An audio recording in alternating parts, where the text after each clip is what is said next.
Dalawang bagong kaso ng Mpox na dating kilala bilang monkeypox ang naiulat sa bansa ayon sa Department of Health.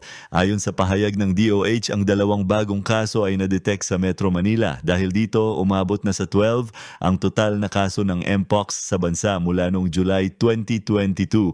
Sa 12 na kaso, 9 na pasyente ang matagal nang gumaling simula 2023, habang 3 ay active cases na hinihintay pang mawala ang mga sintomas. Ayon sa DOH, ang pinakabagong mga pasyente ay isang 37-year-old na lalaki at isang 32-year-old na lalaki mula sa Metro Manila. Ang mga pasyente ay may MPXV clade 2 o na mas mild na form ng Mpox virus. Parehong nagkaroon ng intimate skin-to-skin contact ang dalawang bagong Mpox patients bago lumabas ang mga sintomas. Sinabi ni DOH Secretary Teodoro Herbosa na patuloy nilang nakikita ang local transmission ng Mpox clade 2 sa bansa, partikular sa Metro Manila. Pinaalalahanan ng DOH Chief ang publiko na ang Mpox ay naipapasa sa skin-to-skin contact, parehong sa sexual encounters at sa bus at sa iba pang intimate na skin contact. Ang mga karaniwang sintomas ng Mpox ay skin rash o mucosations na pwedeng tumagal mula 2 to 4 weeks. Ang mga rashes ay kadalasang may kasamang lagnat, sakit ng ulo, pananakit ng muscles, back pain, low energy at pamamaga ng lymph nodes. At sa ibang balita naman,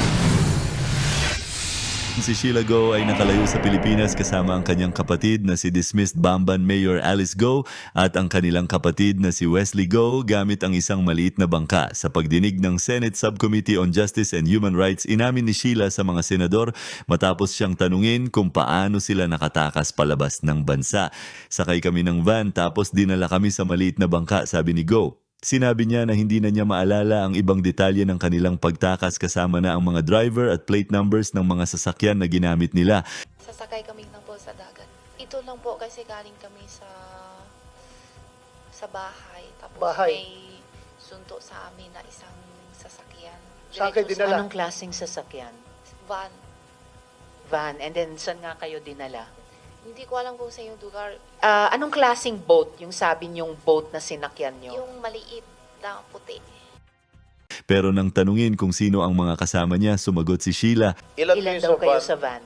3 po. 3. Sino? Kaming 3. Sino? Sinong tatlo? Si Alice tsaka si Wesley po.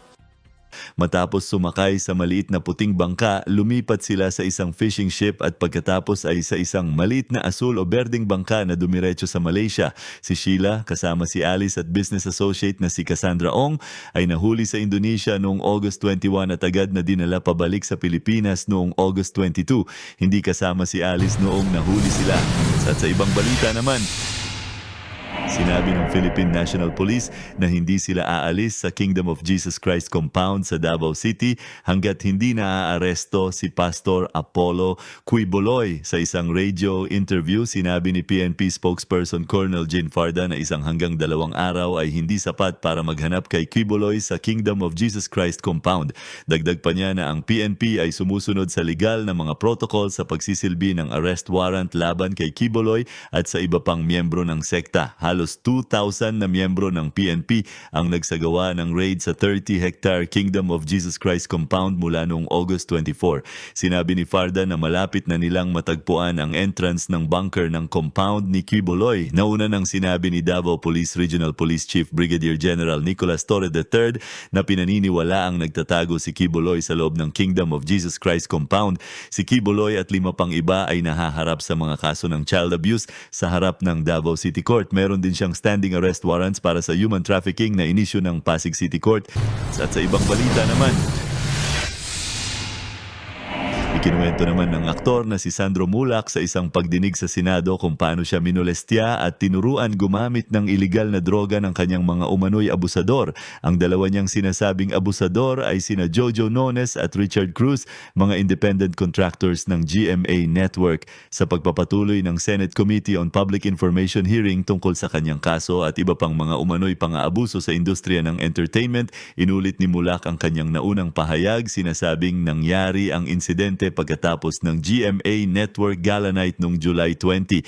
So going back po sa buong incident, yun nga po, this happened after the GMA Gala. Pagpunta ko po ng room nila, ayun nga po, nakita ko po si Sir Jojo at si Dodie Cruz. Si Dodie Cruz po lasing na lasing na. Pinakilala po ako ni Sir Jojo. So tumayo po si Dode sa bed. Tapos pinakilala po ako ni Sir Jojo na si Sandro to, anak ni Nino. Magaling na artista to. Magaling na kontrabida to. Ikakas ko to soon. Ganun po yung usapan, ganyan.